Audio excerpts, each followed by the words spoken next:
Then I will sign it. That is completely fine. So you've read everything now? Yes, I finished that one this morning. Have you forgiven me? I absolutely love it. Really sad, but really. I was going through the final collection at 3 in the morning, making myself cry. And I've just started it.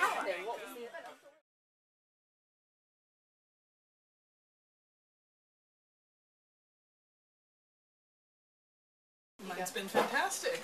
I've been here for almost a week.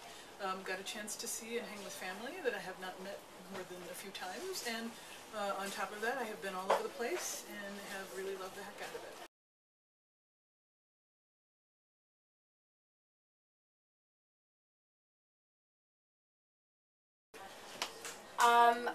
Primary school, 4th class.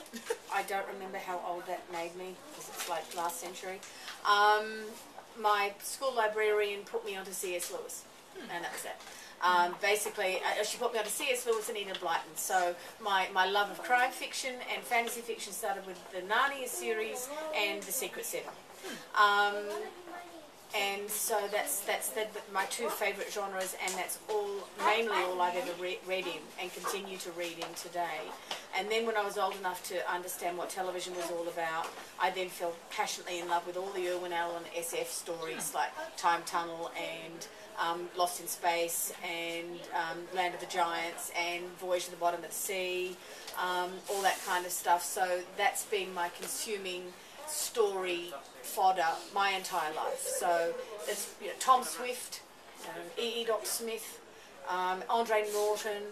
Yeah, if it was fantasy or SFE, I was there with bells on.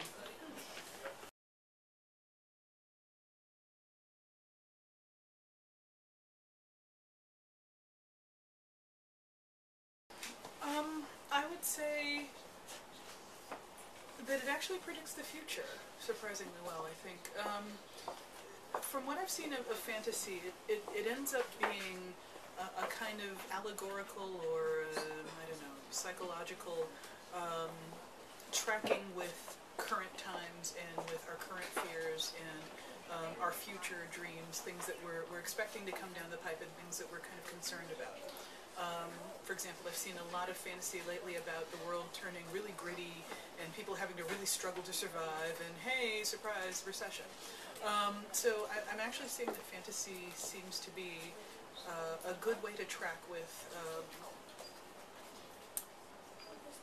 our zeitgeist, I guess. The zeitgeist of our id.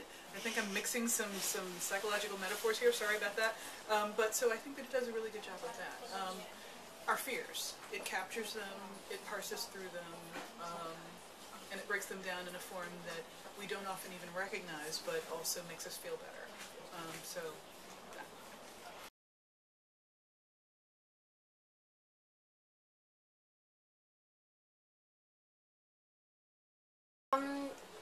I've had a wide range of responses to the work. The letter, I've had a few letters from people serving in the military overseas saying, thank you for writing those books, you get me through a really tough day in Iraq. And I sit there and have to freak out a little bit when I hear that. Yeah. And then there's my all-time hands down favourite reader mail ever, and I find it hard to believe this one's ever going to get topped. And I repeat it now because I genuinely do love this letter, and I love the conversation that ensued from it. But it was a guy who'd read Empress, which is the first book of the Godspeaker trilogy. I only kept reading to see if the bitch died. Your book is sick. You need help. And I just laughed and wrote back to him and said, I'm sorry if the book upset you.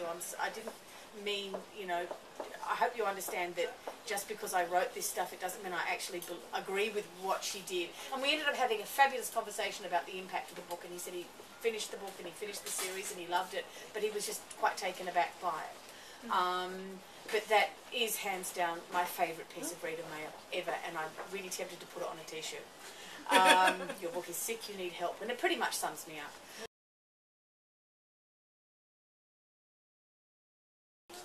You're welcome.